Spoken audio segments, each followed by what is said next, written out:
Hey everybody, how's it going? I'm your storyteller tonight, and I'm here to help you drift off with some true tales about the downright scary side of online dating. Before we get started, if you are liking what you hear, do me a favor and hit that subscribe button and give this video a thumbs up. I would truly love to know where you are tuning in from and what time it is for you right now, so drop that in the comments below for me. Alright, whenever you are ready, just get yourself comfy, relax those shoulders, and let us begin. Story 1. Lilith and the Museum of Death. Before the whole world shut down and my love life completely tanked, I was pretty active swiping on apps like Tinder and Bumble. You know the drill, looking for more than just "hey, how are you" conversations. One boring afternoon stuck in my apartment, I stumbled across a girl who just knocked my socks off. Her name was Lilith. She had these incredible, bright green eyes and wore cute little pigtails in almost every picture.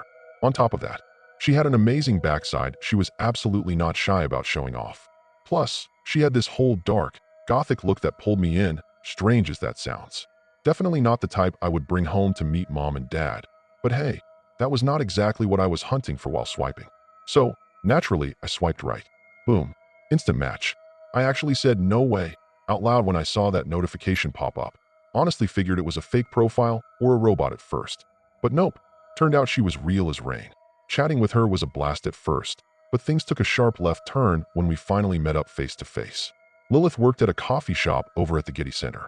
She asked if I could give her a ride after her shift ended, said she wanted to go somewhere special. Of course I said yes, thinking we were headed to a nice restaurant, maybe a park, or down to the pier, something normal. Imagine my surprise when somewhere special turned out to be the Museum of Death on Hollywood Boulevard. Yeah, I know it sounds weird, and trust me, it was weird. But with Lilith, I felt like I was up for almost anything, so I drove her over there without thinking twice. The neighborhood around the place felt a little sketchy, but buddy, that was nothing compared to what waited inside. The inside of that museum? Dark, damp, and gloomy, like somebody's creepy old basement. The exhibits were interesting enough, I guess, but honestly, I could not take my eyes off Lilith. And every single time I looked away, my mind started racing with all kinds of wild thoughts about her. The place was not super scary on its own, but Lilith started saying stuff that sent actual chills down my spine. She talked about death like it was fascinating. The displays were exactly what you would expect with a name like Museum of Death. Plastered death masks, bodies floating in jars of preserving fluid, all kinds of disturbing things. But there she was, getting all excited over them like they were the cutest puppies she had ever seen. I remember clear as day how she described one body to me. Some woman supposed to be from the Victorian era, sacrificed in some religious ceremony. Lilith got extremely graphic, detailing the horrors this poor woman went through at the hands of some cult members before they finally slit her veins, drained all her blood, and drank it while she slowly died. Listening to that made my stomach do somersaults. But Lilith? She was completely fascinated, telling me every detail with a smile on her lips and her eyes shining bright with excitement. Then, completely out of nowhere, she hits me with this bone-chilling question. How would you like to die? Just like that, casual as talking about the weather. My jaw practically hit the floor. I blinked a bunch of times, trying to process what she just asked. Then I told her I would prefer not to die at all, because seriously, what sane person actually wants to die? But she pushed back, insisted everyone has a preferred way to go, and that dying is just a natural part of life. Not that she was wrong, exactly, but the whole death talk was getting way too creepy for comfort. I did not want to wreck the vibe, though, so I gave her a lame answer like as painless as possible. That is boring, was her flat reply. She went on about how she would want to die from freezing to death, hypothermia, because supposedly it makes you feel warm and sleepy right at the end.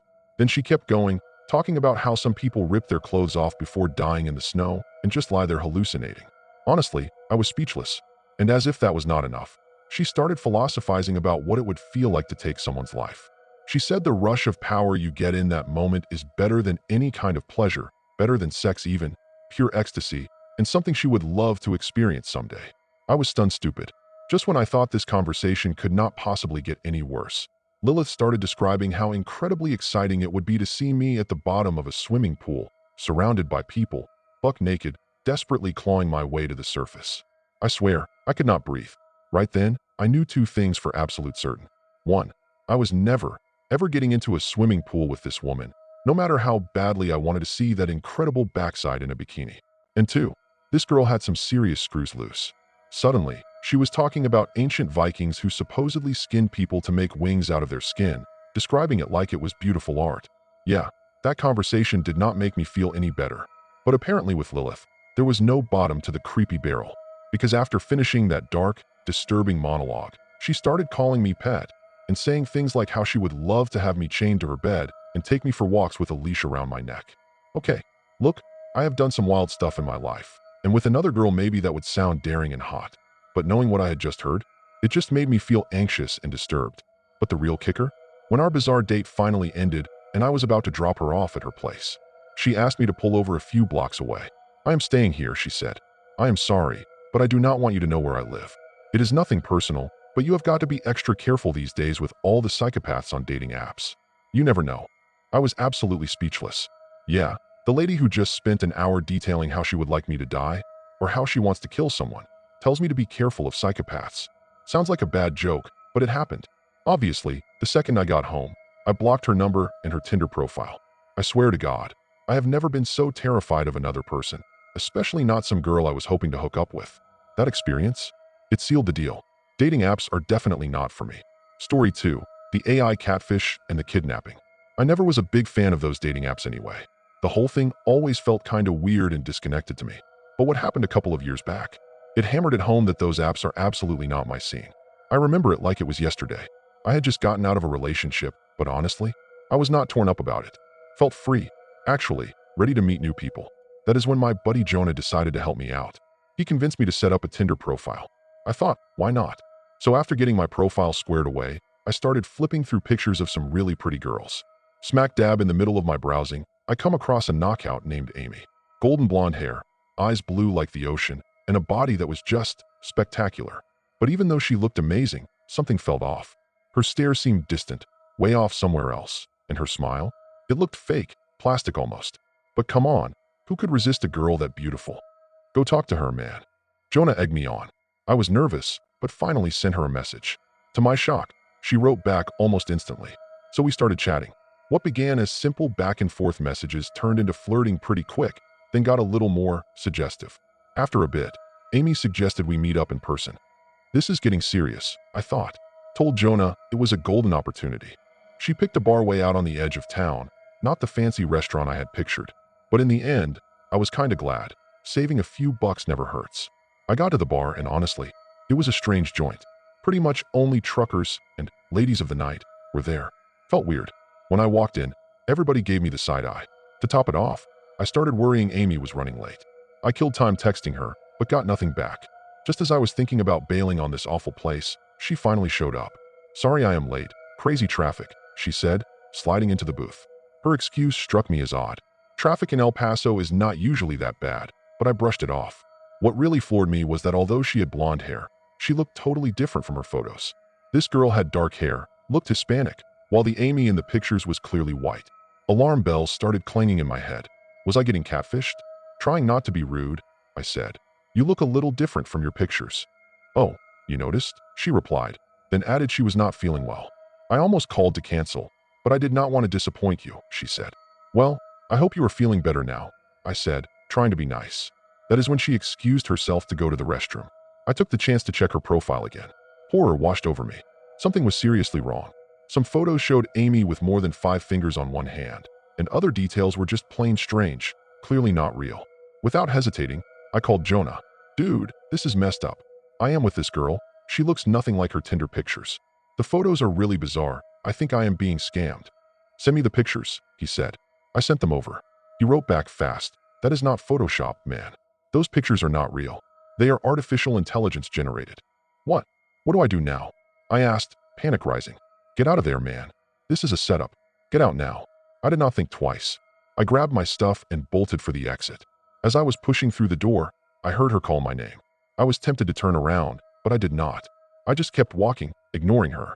However, just as I hit the parking lot and was heading for my car, a brutal blow slammed into me from behind. I went down hard, stunned, could not get up from the impact. When I looked up, I saw this huge guy with a skull tattoo right on his face. Bald head, red bandana, white t-shirt stained with what looked like blood. "Where were you?" he growled, seeing Amy run up. Then she yelled at him to pay her. I froze, watching as he counted out a thick wad of cash and handed it to her. She grabbed it and ran off. My mind was spinning, pure fear taking over every second. Before I could even react, The big guy turned to me and in one smooth move, jabbed a needle into my neck. Felt a sharp sting. Suddenly, my body felt like lead. I could not move, not even a finger. "Good day, is it not?" he sneered.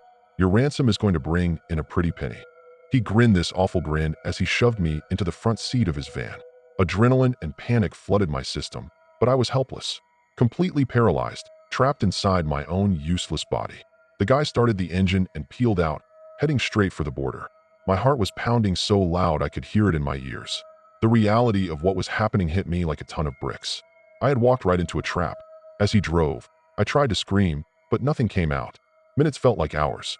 I wondered if I would ever get out of this, or if this was the end. Then, I saw something, a flash of red and blue lights starting to light up the cab. Sirens wailed, getting closer. "Damn it, where did this cop come from?" The guy muttered, clearly pissed.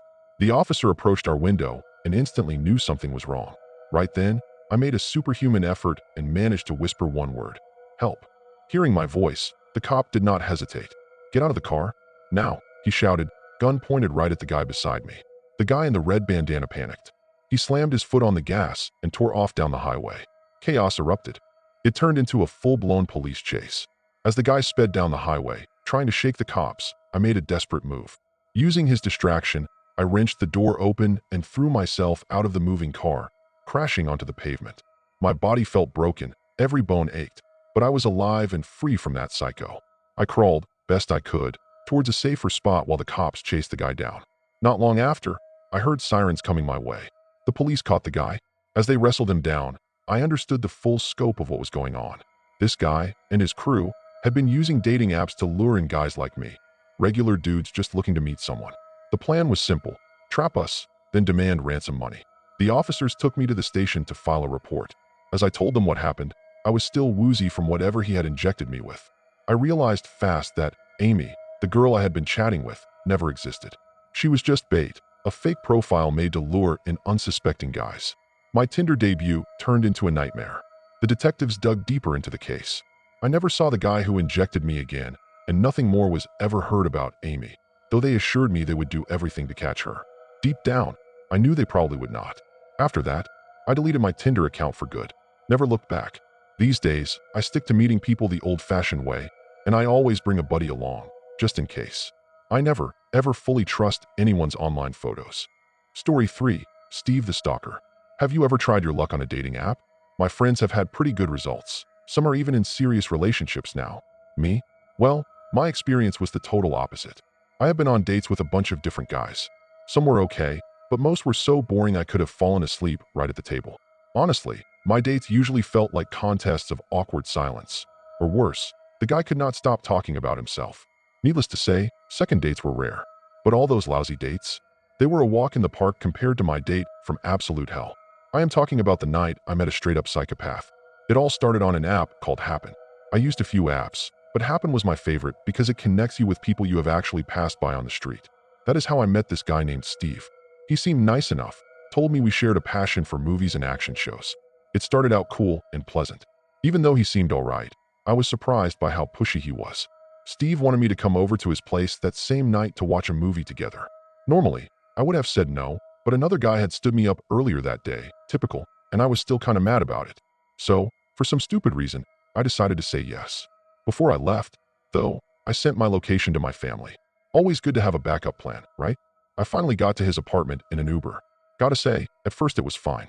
Steve was super friendly, seemed genuinely happy to see me. He was a little odd, but I figured he was just nervous. His place was small, typical for a young guy living alone, but kinda cozy. He told me to make myself at home, brought out some snacks, and we started watching the movie we had talked about. But that is when the real horror show began. Less than 5 minutes into the movie, I realized Steve was not watching the screen. He was staring right at me. At first, I thought I was imagining it, but I could not shake the feeling that his eyes were like two spotlights glued to my face. It made me super uncomfortable, obviously, so I said, "Are you watching the movie, or just staring at me?" "Yeah, of course I am watching," he said, but his eyes never left my face. "Relax, breathe, calm down," I told myself. I looked back at the screen, tried to focus on the movie, but it was impossible. Long story short, the whole hour and a half of that film went by, and Steve never stopped staring at me. He paid zero attention to the movie, only me. When the credits rolled, I told him I had to go because my mother was not feeling well, and I needed to take care of her. At first, he was okay with it, but then he got pushy. "No, stay a little longer. That was the best date I have had in ages, and I want to see you again," he said, sounding almost sweet. But that sweetness did not reach his eyes. They were, how do I put this? Cold, empty, like someone reading lines off a cue card. The way he was looking at me gave me the creeps. Still, I tried to stay calm, forced a smile. I told him yes, we could see each other again, maybe just for lunch. Deep down, I knew it was probably a mistake, but I was afraid of being rude, rejecting him flat out, and then him maybe hurting me. You never know. When I finally left his apartment, I caught the bus home, ignoring his constant messages begging me to stay even though I was already gone. Got home, threw myself on my bed, breathed a huge sigh of relief, ready to crash. But first, I checked my phone. My screen was lit up, over 20 messages and 10 missed calls from Steve. At first, his texts were friendly, but they got weirder and weirder, even turning nasty. Steve seemed furious I was not answering. Since I was completely done with him and his creepy vibe, I blocked him. Not long after, my mom knocked on my bedroom door. It was around midnight. She was heading to bed but could not find her cell phone. She asked me to call it so she could find it. Her phone started ringing. The sound was coming from our porch. Surprised, I went out there and found Mom's phone tucked into a flower pot. "Weird," I muttered, figuring Mom must have put it there. Just as I picked it up, the phone buzzed again. Curious, I looked at it. It was a number not in her contacts, but I recognized it instantly. It was Steve's number. The message said, "Look at your mother's photo gallery." When I opened it, my heart stopped dead. The first couple of pictures were of Mom cooking. The next 3, pictures of me sleeping, taken up close, in my own room, without me knowing. I almost dropped the phone. Had he followed me? How did he get inside my house? What the actual heck? Just then, another message popped up. "You should come inside. It is really cold out." I nearly fainted. Every instinct screamed, "Get inside." I ran into the house, slammed the door shut, bolted it. Then I ran up to my mom's room, locked that door, and started checking every corner, terrified Steve might be hiding somewhere. My heart was pounding. I told my mom everything, and together we called the police. I begged them to hurry. I had this awful feeling this guy was not just watching from outside. He might still be inside the house. When the cops finally arrived, they searched the whole place top to bottom. They did not find anyone. My mind was racing. Even though I tried to stay calm, the anxiety was eating me alive. I never saw Steve again after that night. But more than 2 months after that awful date, I got a text from an unknown number. "You should not have blocked me." Instant panic attack all over again. There was not a single day after that I did not feel watched. Like he was lurking behind every corner, hiding behind a dumpster in an alley, maybe even under my bed. It felt like his presence was everywhere. Believe me, it is the most nerve-wracking feeling in the world. The worst part was going to the police felt useless. They seemed clueless about how to help. After all, I had zero proof he was actually stalking me. Just that one text from an unknown number and the constant, suffocating feeling of being watched. I was terrified. My only option was praying Steve would just vanish from my life forever. Since that night, dating apps stopped feeling fun. To me, they are a constant reminder that sometimes they can be a one-way ticket straight to hell. Thank goodness, my mom and I moved away a few months later for her job. I have not heard a peep from Steve since. Thank God. Story 4. The Piercing Surprise. This happened one day when I ended up matching with this punk girl on Hinge. Do not ask me how, but somehow the conversation turned to piercings. She had tons of them. Visible ones, hidden ones, you name it. When I mentioned I had thought about getting my nose pierced once upon a time, she started telling me how much she loved doing piercings. I confessed I chickened out because I was scared it would hurt, and the more I thought about the pain, the less I wanted it, until I just lost interest completely. She laughed and, kind of playfully, called me baby, then suggested we go get pierced together. I joked that was probably a third date kind of activity, which made her laugh, and we moved on to other stuff. Our first date rolled around, and up until one point, things were going great. We hit a bar for some beers and spicy wings, and the vibe between us was really good.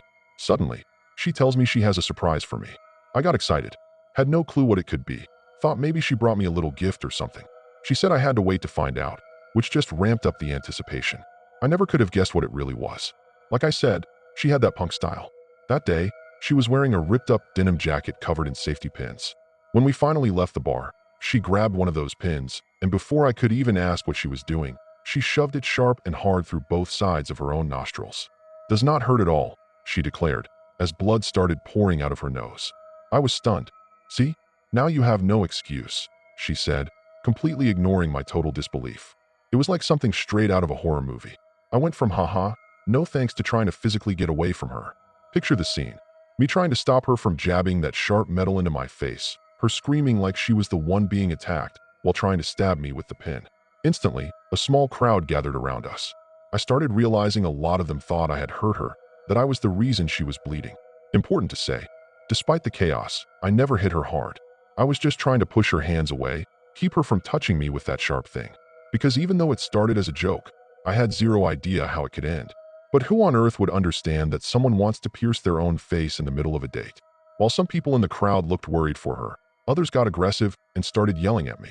"So you put your hands on her?" They shouted at one point. I tried to defend myself, told them it was none of their business, but the second the words were out of my mouth, I knew it just made me look guiltier. That was the last thing I needed. Things did not get better when she, instead of explaining what really happened, just stood there soaking up the drama. I looked at her, completely shocked, and said, "Seriously? Is this really who you are?" Her silence told me everything. Yes, she was exactly that twisted. In less than 10 minutes, she turned what could have been a fun night into a scene where I might get jumped. People around us were hurling insults and threats. Right then, I felt more scared than I ever have in my life. All I could do was turn around and get the heck out of there. I took off as fast as my legs could carry me, my stomach churning, barely able to believe what had just gone down. Never been that terrified before. That whole messed up experience left a real mark on me. Made me think hard about the kind of people I was choosing to meet through those apps. It also got me thinking about video dating, which blew up during the pandemic. Sometimes I think it might be a smarter way to get a feel for someone before you actually meet up. Looking back, if I had done a video chat with that piercing girl, maybe I would have gotten a clearer picture of her personality and skipped that whole terrifying disaster. Days passed, and that awful date kept replaying in my head. I wondered if she was just having a bad day, or if she was always like that. No way to know, but at least her craziness served as a warning. I learned that first impressions online can be total lies, and a fun, harmless chat about piercings or anything else does not mean you are safe. Story 5. Dick and the Migraine Lie. This happened when I was 16. I was bored out of my skull one day and decided to download one of those Tinder-style apps. Started using it right away. After a couple of swipes, this guy's face pops up. What caught my eye? He did not have his name on his profile. He looked handsome, seemed completely normal. I mean, at least he was not posing like a rapper or doing anything weird. For 16-year-old me, that was good enough. Swiped right out of pure curiosity. To my surprise, we matched instantly, and we started talking right then too. Started off normal. "Hi, my name is Dick. What is yours?" "My name is Aurora." "Nice to meet you, Dick." "The pleasure is all mine, Aurora. So what do you do for fun?" From there, we got talking. After a little digging, turned out he went to the same high school as me. Not long after, we agreed to meet up that weekend. At this point, Dick seemed like a great guy. I was really looking forward to meeting him. Saturday came. Dick showed up about 20 minutes late, holding a rose, probably trying to make up for the fact he was only about 5'3", something he had conveniently left out of his pictures. I do not usually go for shorter guys, but this time, I did not mind too much. I teased him about it a little, and we went to sit in a park downtown to talk. We chatted for maybe 2 hours about everything and nothing, until Dick asked if he could be bold enough to kiss me. I was flattered, but said no. However, he kept pushing, saying it was really important. I finally got annoyed and asked him why. He explained he had sex-induced migraines, claimed if he went too long without sexual contact, he would get this excruciating headache that would leave him laid up and useless for 2 whole days. Now, I was naive, but I was not stupid enough to buy that line. After that, I just wanted to go home and end this whole thing as fast as possible. I made up some excuse about having to leave. Cannot even remember what I said now. Gave him a quick peck on the cheek, and practically ran across the street to a beauty salon where the owners knew me. I hung out talking with them for about an hour, until I felt safe enough to catch the bus home. Thought that was the end of it. My mom and I have never been super close, and I really did not want to talk to her about this mess. When she asked about my day, I just brushed her off, said I met a friend for lunch. After dinner, I went up to my room and pulled out my phone. That is when I almost threw up my dinner. There was a Snapchat notification from Dick. My username must have been on that stupid Tinder-style profile I made. How dumb was I? Nervously, I opened it. It was a 10-second video of him lying on his bed at home, looking all dazed and confused. The caption read, "Look what you do to me." He was actually faking a migraine and filming himself to send it to me. I blocked that account immediately and sat down to watch TV, but I could not focus. A couple days later, I got a Facebook friend request from Dick. Obviously, I rejected it, but he sent it again. I was confused, but noticed we had mutual friends. From his profile, I could figure out more about him, mostly how to avoid him. The messages started coming. They began with stuff like, "I really enjoyed today, hope we can see each other again soon," and ended with gems like, "I need you to put my name on your list." I laughed at the double meaning, but blocked him again. A few days passed. Then one afternoon, riding the bus to school, a familiar face grinned at me from the bus stop. Yep, Dick again, this time with his buddies. I did not think much of it at first. My stop was across from the school, and I kinda knew one of his friends. So I smiled, talked, joked around until my bus pulled up. This was the first of many chance meetings with Dick. I wrote them all off as coincidence since he lived and went to school in the same part of town as me. The last time I ran into him was the week before I badly twisted my knee playing soccer. I was struggling to walk from my bus stop to where my friend with a car was supposed to meet me. Turned the corner, and guess what? Dick. Again. He gave me this huge smile, waved, asked what happened to my leg. Told him it was a soccer injury. Then he asked where I was going. I said I was meeting my friend. He asked what time I was meeting her. By then, I was getting fed up with the interrogation. I told him in an hour and started to leave. But then he said his house was just around the corner. Putting his hand firmly on the small of my back, he offered to let me wait there with him over a cup of tea until my friend arrived. I tried to protest, said I would be fine waiting at the cafe down the street. He insisted, practically guiding me, half pushing me, towards his house. Once inside, I asked to use the bathroom. He said yes and showed me where it was. I locked myself in and texted my friend. Some guy I kinda know talked me into waiting at his house. Can you pick me up from here? I did not tell her the full story, did not want her to worry or call my mom. That would have been worse than dealing with Dick. He knocked on the door. Are you okay in there? I said yes, but would be a few minutes. He agreed to wait downstairs.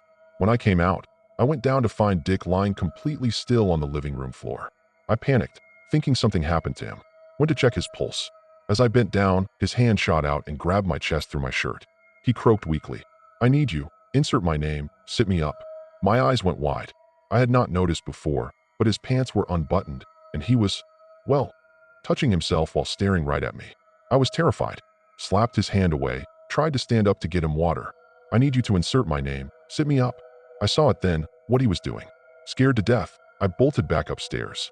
Fumbled with the lock on the upstairs bathroom door. I heard his slow footsteps coming up just as I got it open. His voice called from down the hall. Come on, Aurora, do not be rude. I told you it is a medical issue. He sounded pitiful, almost begging. I yanked the door open, slammed it behind me, locked it. I was nearly crying, both from the pain in my knee and the sheer, disturbing weirdness of it all. I pulled out my phone, called my friend, begged her to hurry. She asked worriedly what was wrong, but I just said again, please hurry. A couple minutes later, I heard her car horn outside. Then I heard Dick calling. They are here for you. I unlocked the door, ran down the stairs, limping badly. Did not even glance at Dick. Just got out of there as fast as my bum leg would carry me and jumped into my friend's car. We drove off, and I told her everything between shaky breaths. But the absolute strangest part? A couple days later, I ran into Dick again. He acted like nothing had happened that day at his house. Offered me a piece of gum, then caught a bus from my stop. It was like he did not even remember any of it. I am sure he wished he did not. I have not seen him around in a while. Maybe he went off to college. I hope he stays right where he is, and I never, ever have to see Dick again. Story 6. The Cabin in the Woods. I have been using Tinder for about 10 years now, 5 of those legally, and honestly, not something I am proud of. Had plenty of chaotic experiences, but one really stands out. It was party night, and I did not have my car. I was 20, in college. My phone was almost dead, down to 11%. This pretty attractive guy on Tinder said he could pick me up, we could hang at his place for a bit, then he would drive me back. Could not say no, so I agreed. When we got to his place, I realized he was a little drunker than I thought. I am not usually the one to make the first move, so I figured he would wait a while before trying to convince me to stay over. After a couple hours, my battery was dying fast. That last 1% lasted longer than I expected, but he did not say anything about me leaving before he noticed my phone was about to die. Then he just got up and said it was time to head to the car. I asked if he had a charger I could use. Nope, he said. Once we were in the car, he got more serious, stopped flirting. I zoned out listening to the music, looking out the window. Did not realize he never asked where I lived. Over an hour passed. We were driving away from my city, even away from the Salt Lake City canyons. Where are we going? I asked. Thought we could go for a drive, he replied. My tipsy brain thought, sure, I guess. Long story short, he ended up taking me down this dirt road, miles from anything, no signs, no houses, until we hit a dead end. He parked, turned off the headlights, and just sat there in the car.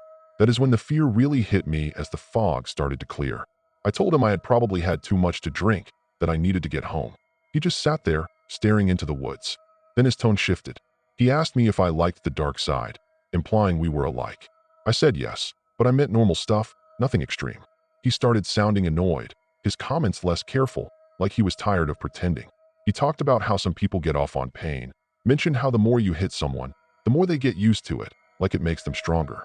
By then, I was so nervous I sat up straight and said firmly, "Look, that sounds interesting, but I am not into that tonight. I really just want to leave. This place has a bad vibe." He just sighed and gripped his keys tight, like they were something precious. Right then, I spotted his phone in the cup holder in front of him. The thought of grabbing it crossed my mind. He saw me look, snatched it before I could move, and held it behind his headrest. "Do not even think about it," he let me know. I made this weird sound like wah. He gave me this almost mocking look, like a proud dad giving a pat on the shoulder, half smiling. He stayed calm, just staring at me for what felt like forever. Then his attitude changed again, more abrupt. "Let us go inside," he said. "I have some friends you are really going to like. Once you meet them, you will feel much better." But he was not trying to sound sincere or comforting. You could tell he was having a bad day. To try and get out of this, I started making stuff up. Told him I had texted my roommates and some friends, that they were waiting for me, would freak out if I did not check in soon. Said I had sent them screenshots of his face, that they would be worried. I tried to make it sound like it was about them, not me, but he got the hint. That made him sigh, frustrated. He started the car, and we began heading back. He kept the headlights off the entire way down that dirt road. Anxiety washed over me. I was worried he would stalk me, come after me later. I tried apologizing, said I was really interested in hanging out sometime, just not tonight. Excuses, blah blah blah. He did not say a single word the whole drive back. Did not even ask for my address, and I sure was not offering. He finally dropped me off at a Burger King, about 40 miles from my house. As I was getting out, he suddenly lunged over and shoved me hard in the chest. I stumbled and fell. Then he grabbed my backpack from the floor and, without a thought, chucked it out the window. It landed hard right where the door was still open. My laptop and phone were smashed on impact. I had to ask a stranger if I could use their charger to call an Uber. Honestly, I was so desperate just to get home. I did not even process what had just happened. The weird thing is, even though I was panicking, I did not think about what he might have actually planned to do to me in that cabin. I just knew I had to escape. It was not until I got home and stepped into the shower that the full weight of how bad it was, and what could have happened if I had gone inside with him, hit me. I was so shocked I almost had a panic attack. I sat in the shower with my head between my knees and cried until the water ran cold. I got out and told my roommate everything. He helped calm me down. So, while I still have my Tinder account, I mostly just use it for an ego boost now. I am real reluctant to actually meet anyone from the app. Folks, the moral here is simple. Be careful out there. Real careful.